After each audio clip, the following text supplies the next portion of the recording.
En esta oportunidad vamos a conversar sobre las otras construcciones. En la anterior hablamos de vivienda, en esta vamos a hablar sobre las otras construcciones y digamos que las vamos a englobar en un término de manera coloquial, que es también técnico, que son los equipamientos. Pero voy a desglosarlo en una medida. Y es decir, vamos a hablar de los equipamientos en relación con el comercio, la industria, los servicios, la educación, la salud.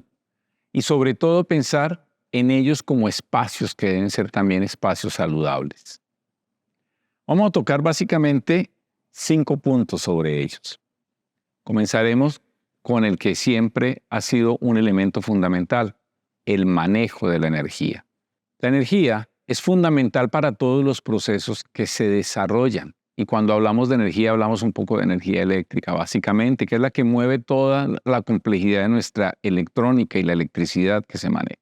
Entonces, cada vez incorporamos una mayor cantidad de elementos fundamentales en términos de consumo energético.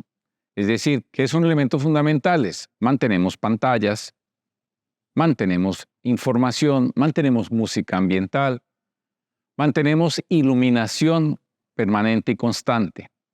Entonces, en los procesos de diseño claramente es una batalla el poder tener los espacios donde voy a colocar pantallas de información que no entren en conflicto con la gran cantidad de iluminación que necesito incorporar de manera externa.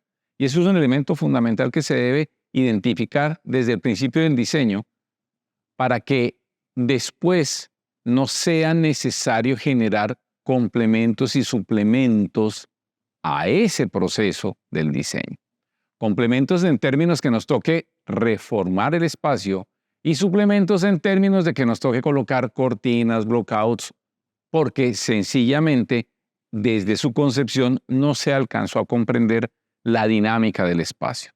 Entonces, por una parte, el manejo de la energía está en reconocer claramente su funcionalidad espacial y por la otra, está en reconocer claramente cuáles van a ser los consumos que se puedan tener y poder generar espacios donde se pueda, de una u otra forma, consolidar elementos para la fabricación de recursos energéticos.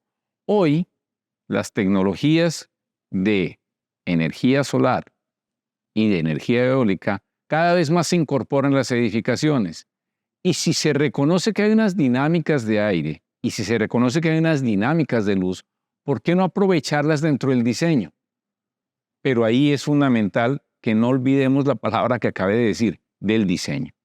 No que se coloquen como unos turupes, tumores, cosas que se van adicionando a las edificaciones, que primero son un error estético, funcional, porque está rompiendo la cultura o la propuesta plástica que tenía la edificación, y por otra parte, son elementos que se van adosando y van generando cargas que si bien se contemplan desde el principio que vaya a tener unas cargas, se había podido concebir desde el proceso de diseño una mejor forma de elaborarse.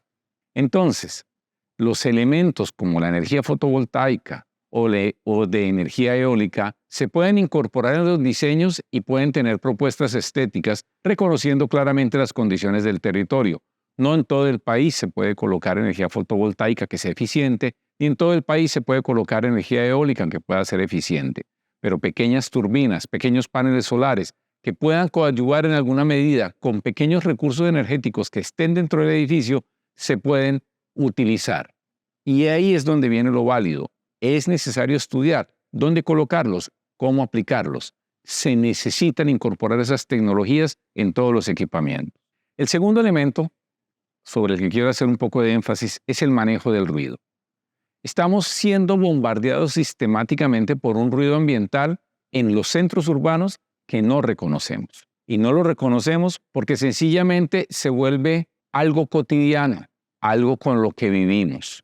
No en vano, cuando hacemos una salida de la ciudad y vamos a espacios donde el ruido ambiental es menor, percibimos automáticamente una sensación de descanso que es inexplicable y siempre la asociamos con que estoy de vacaciones o me estoy dando un espacio. No, Eso es sencillamente ruido.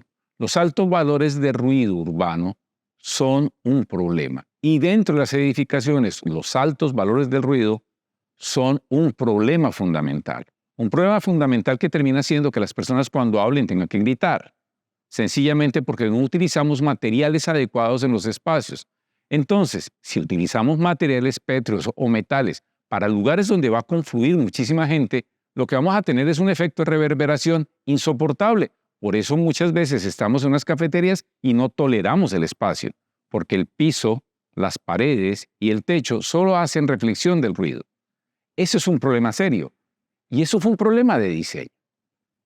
Entonces no contribuimos al espacio saludable porque no reconocemos los valores en un espacio que refleja el ruido. Y en las oficinas, más, donde se necesita espacios de concentración, donde necesita espacios donde las personas deben hacer procesos específicos, ahí es mayor. Y ni qué decir de espacios como de salud o espacios de descanso, donde se necesita que se den valores. Y no debemos siempre terminar recurriendo a la última medida, que como el espacio no debe recibir ruido, entonces hacemos un aislamiento acústico. No quiere decir que no hagamos aislamientos acústicos. Lo que quiere decir es que pudiéramos disminuir los valores de ruido ambiental si utilizáramos los materiales adecuadamente para los lugares y los espacios y reconociéramos claramente las propiedades del movimiento, de la longitud de onda del sonido en el espacio. Eso es un elemento importante que debemos contemplar. Continuando, estamos entonces ahora con el punto de la contaminación del ambiente y de reconocerla como un proceso integral. Resulta que en el proceso de construcción de las edificaciones nos estamos encontrando con que se generan elementos de contaminación del ambiente y en la vida útil de las edificaciones se vive generando procesos de contaminación del ambiente. La contaminación, definida como tal, es la saturación de un medio por un elemento que no se consume en ese medio. Es decir, si empezamos a cambiar un poco el concepto de basura, vamos a disminuir los valores de contaminación. Y amplío esta afirmación. Cambiar los valores de basura significa reconocer que todo material que en teoría para mí ya es desechable es una materia prima para otro proceso, para otra dinámica, para otro recurso. Cuando yo me como un banano, boto la cáscara, porque para mí eso es basura.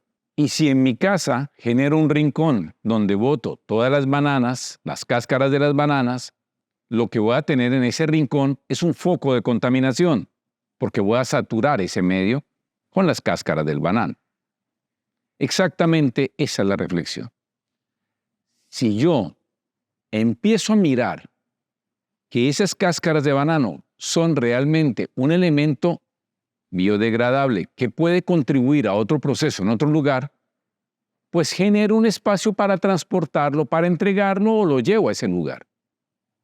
Y ahí desapareció el concepto de basura y se volvió un concepto de recurso. Ese es el punto importante. Es responsabilidad nuestra como colectivo y productores de elementos reconocer que todos nuestros productos van a terminar en algún momento en la obsolescencia y el desecho. Pero cuando eso se vuelva obsolescencia y desecho, hay que reconocerlo que son recursos naturales o son recursos que otro puede convertir en materia prima para otro proceso, para otro producto. Así ha funcionado la naturaleza.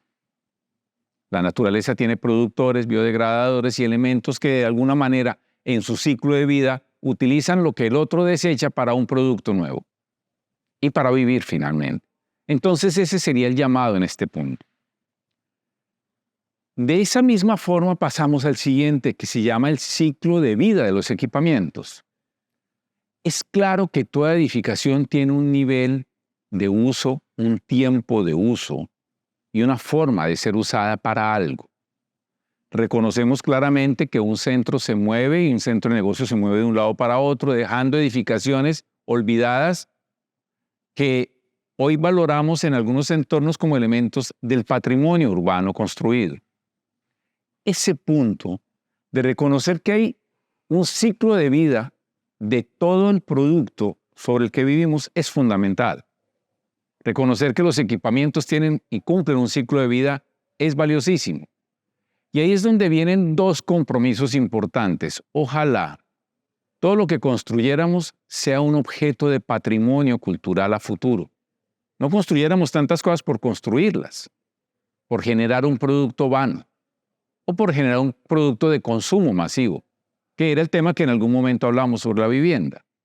Ojalá todos nuestros productos tuvieran una visión de largo plazo, donde efectivamente sepamos que hoy sirve para una fábrica X, pero mañana puede albergar un hospital, pero pasado mañana ese hospital se migra y puede ser unas oficinas, o lo que en algunos momentos la gente reconoció como las viviendas loft en asentamientos de origen industrial, donde quedaban elementos industriales y después se volvieron vivienda. Es decir, reconozcamos que dentro del ciclo de vida de los equipamientos, ellos pueden servir para otro elemento y no se vuelven basura, ni lugares abandonados que, de una u otra forma, se vuelven en centros de problemas urbanos por la descomposición o la descomposición social que ahí se presenta. Bien, para finalizar, hablaremos un poco de lo que significa la construcción de la salud colectiva. Y es que en cada elemento que construimos, en cada equipamiento que hacemos, contribuimos de una u otra forma a que haya una ciudad y un entorno saludable.